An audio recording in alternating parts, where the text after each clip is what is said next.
Hello everyone, it's Channin here for Honeybee Stamps. In today's video, we are going to create two cards. This is actually a 2-for-1 project. We're going to create these beautiful rainbow backgrounds using ink blending and then a really fun technique for using that residual ink that's left on your stencil to make a second panel.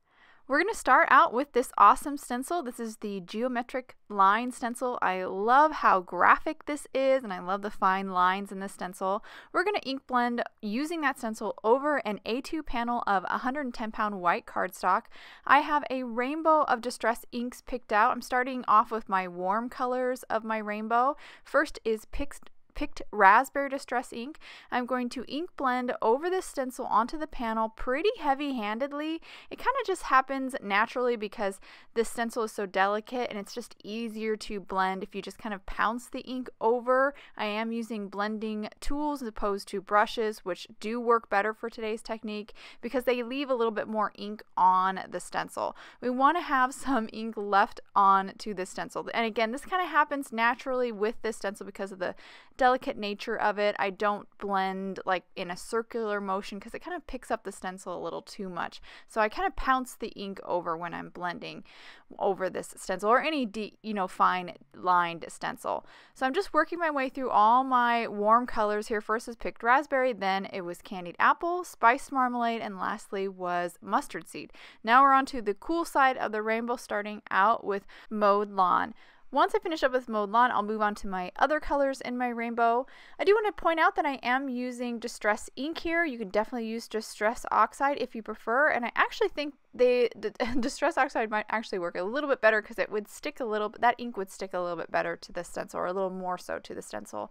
Now, throughout this whole process, I do want to note that I'm being very careful not to touch the stencil, because if I touch the stencil, I'm going to remove that residual ink. It's going to go onto my fingers, and I want to keep all that ink on the stencil as much as possible on the stencil.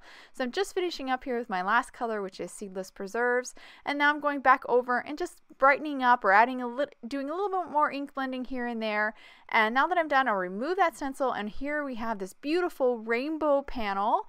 But we're not done. We're going to actually keep that stencil that we have all that residual ink on and make a second panel. To do that, I'm going to create a sandwich with basically a sandwich for dry embossing, but first I'm going to spritz my stencil pretty heavily, but just stopping at the before the point where the water will kind of drip off. Then I'm going to create my sandwich for dry embossing. For my spellbinders, that's just going to start with my basic plate, then my rubber mat, then my paper, then my stencil face down, the water side face down, and then top it off with my emboss plate. Now I just went ahead and ran that through, and what we'll be left with is this super awesome kind of reverse of the stencil that used up all that residual ink, which is awesome because we didn't waste it, and it is even has an impression because running through the die cut machine will impress that stencil onto the cardstock. It's really cool. So now we're going to move on to a sentiment. I have the U Buzzwords honey cuts here. I'm going to grab the largest U for the very linear U and die cut our first rainbow panel with that. We're going to keep both parts for both of our cards. We're going to use these, actually split that up over 2 cards. Then I went ahead and used the remaining U die cuts for the mat and the letters themselves.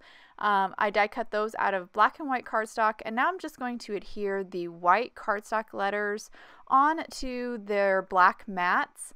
And I did cut, using the same die to cut the white cardstock letters, I did die cut U out of black cardstock as well, and I'm going to use that on for my first card. But after I stacked up my white and black letters, I went ahead and glued them down to that shadow layer, that second shadow layer that we die cut out of our rainbow panel, and then we're left with this really bold, very clean kind of word die cut for our sentiment, or kind of the focal point of our card actually. So now we're going to go back to that rainbow panel that we die cut the U out of, and we're going to adhere it onto an A2 panel of acetate. This is going to be the top of our shaker card. So this second card, or I guess this is technically our first card, is going to be a shaker card. So now that I've added the acetate, I'm just going to kind of use the top panel as a guide of where to put down my foam adhesive so I can create a well. So I just kind of blocked out with the pencil a middle rectangle where basically where the U letters are going to go. And I'm going to add foam adhesive all around the sides of the A2 top folding white card base, but also leave that kind of frame up that opening where where is behind the U letters, and that's going to create our little well. So now that I've got my foam adhesive down, I'm going to remove the backing, and then I'm going to fill this well with a sequence pack from Honeybee Stamps. Just kind of add that beautiful kind of clear and white sequence inside. I am removing some of there's some domed, or I guess dewdrop embellishments in this pack, and I'm just going to remove those so it lies a little flatter. Then I will cap it off with my rainbow panel, just stick it right down. And once I have this panel stuck down, I will then move on to sticking down some die cut letters, the YOU that I die cut out of black cardstock earlier. I'm going to adhere them down onto the card front. I'm actually going to adhere them right into that window, right in that negative opening, to really make sure you can tell that says U. Now I stop here with the black letters, but I do change it later on in the video. I feel like I ended up deciding that the black letters were a little too boring. Now I'm moving on to creating some sub-sentiments. I used the U Buzzword stamp set to create these 2 sub-sentiments for my 2 cards. I stamped them and white heat embossed them onto black cardstock and then trimmed them down to a strip. I'm adding this happy birthday one to my card front here with a little foam adhesive. And here's where I decided to kind of change my letters a little bit. I went back and stacked up a black cardstock shadow layer with a white letter layer, and then adhered them to the card front just like I did earlier, but I just made a second set, and I really liked how that one turned out.